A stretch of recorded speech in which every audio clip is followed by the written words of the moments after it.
So, nandito kami sa city, as usual. Maganda kasi yung weather today. Ay, Kasuki Ramen, oh.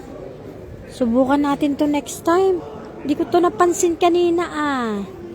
Looks good. Ayan lang, oh. Tatry natin to. Kasuki Ramen and sushi.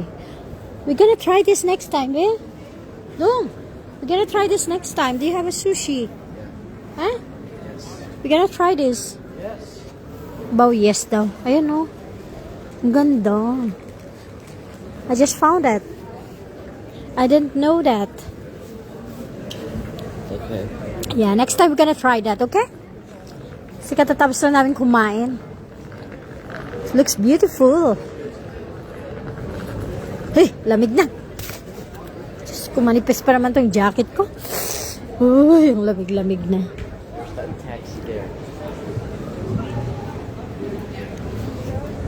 Ayan, oh, sa Manila yan, Food Panda. Ayan. Ayan yung nagde-deliver ng mga pagkain.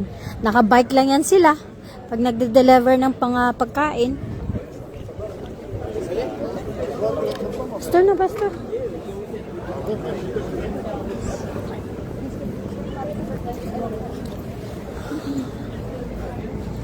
Bali, ano na, alas 9 na.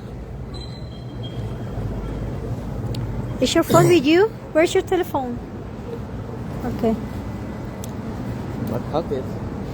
It's good. And your rice card and keys, everything. My rights. Tingnan nyo ba sa mga bike dito, sobrang dami, oh. Ay, konti nga lang ngayon, eh. Pero napakadami, ayan, oh, mga bike dun. Grabe, as in. Oh, dali! Basta. Oh my God, madapa naman tayo, anak. Kasi nandyan na yung bus namin. Pag yan lumampas yung bus, wala na.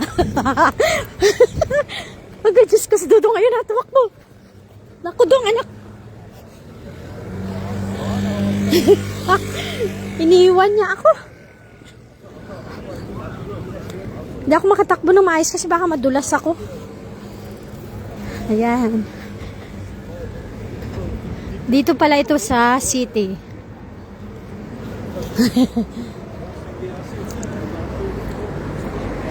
Ang lamig, anak. Sobrang lamig. Diyos ko, Lord Jesus Christ.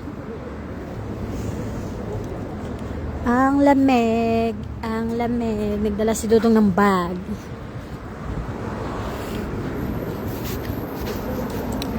Daming pasahero, oh. Ang lamig, grabe. Sobrang lamig. It's not that one, Christopher. Christopher? Oh, doon there, 6-8. Buding station. Dali. Oh. Okay, come in. Siksikan. Siksikan yun. Daming pasahero.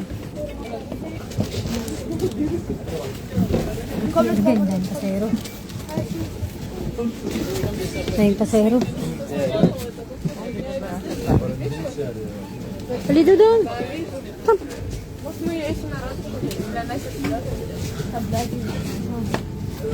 Para yung bag. Nandito na kami sa bus.